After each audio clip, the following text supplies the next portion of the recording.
श्री स्वामी समर्थ. जय जय स्वामी समर्थ. आजच्या व्हिडिओमध्ये आपण चिमणी आणि अहंकारी समुद्राची गोष्ट पाहणार आहोत. चला तर मग व्हिडिओला सुरुवात करूया. फार वर्षापूर्वीची गोष्ट आहे. एका समुद्राच्या किनाऱ्यावर एक छोटीशी चिमणी राहायची. तिने वाळूत एका खड्ड्यात आपलं घरटं बांधलं होतं आणि त्या घरट्यात तिने 2 अंडी घातली होती. रोज सकाळी ती चिमणी अंड्यांना तिथेच सोडून आपल्याला दाना पाणी शोधायला निघून जायची. सुरुवातीला काही दिवस सगळं व्यवस्थित चाललं होतं, पण एका दिवशी जेव्हा चिमणी दाणा घेऊन परत आली तेव्हा तिथे तिला तिचं घरटं, तिची अंडी काहीच दिसलं नाही. तिला खूप वाईट वाटलं आणि ती खूप उदास झाली. तिने इकडे तिकडे पाहिलं आणि तिला शंका आली. तिने समुद्राला विचारलं, समुद्र महाराज, तुम्ही माझी अंडी पाहिली आहेत का? यावर समुद्र हसला आणि अतिशय अहंकाराने म्हणाला, मी असल्या छोट्या छोट्या गोष्टींकडे लक्ष देत नाही. चिमणीने समुद्राला आपली अंडी परत करण्यास सांगितले, पण समुद्राने तो नकार दिला आणि तो मोठ्याने हसू लागला. समुद्राने आपल्या पाण्याच्या प्रवाहांमुळे तिची अंडी आत ओढली होती. समुद्राने हसून चिमणीला सांगितले की मी माझा जलसंचय परत घेऊ शकत नाही.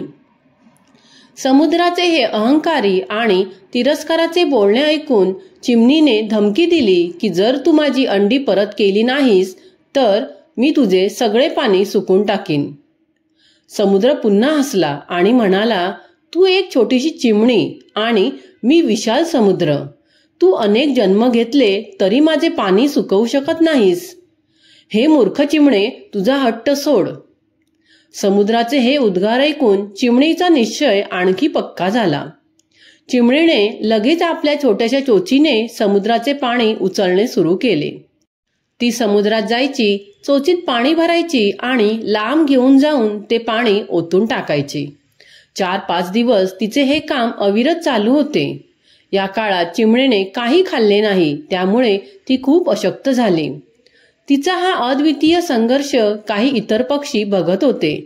चिमणी खूप थकून गेली असताना ते पक्षी तिच्या जवळ आले आणि तिला असे का करत आहेस असे विचारले. चिमणीने सर्व पक्ष्यांना आपली अडचण सविस्तर सांगितली. पक्ष्यांनी तिला हे धोकादायक काम न करण्यासाठी खूप समजावले, परंतु चिमणीचा निश्चय इतका अटल होता की तिने ऐकले नाही.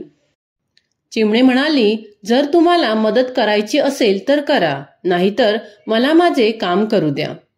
चिमणीची ही जिद्द पाहून पक्ष्यांच्या थव्यातील एका वृद्ध पक्ष्याने सांगितले की ही समस्या खूप गंभीर आहे.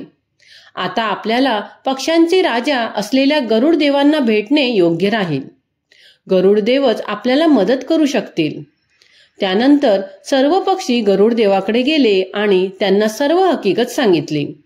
गरुड देवांनी यावर उपाय सांगितला. आता आपल्याला भगवान विष्णूंच्या म्हणजे श्री हरी विष्णूंच्या चरणी जावे लागेल.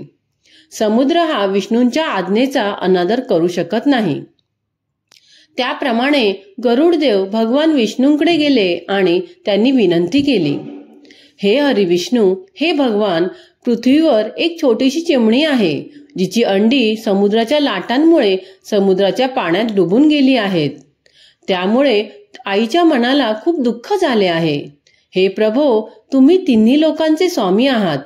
तुमच्या आज्ञेचे पालन समुद्र नक्कीच करेल. समुद्राने अंडी परत केली नाहीत तर एका आईच्या निरागसतेला आणि ममतेला दुखावले जाईल. भगवान विष्णूंनी जेव्हा गरुडा करून चिमणीचा हा अटल दृढनिश्चय ऐकला तेव्हा ते खूप प्रसन्न झाले.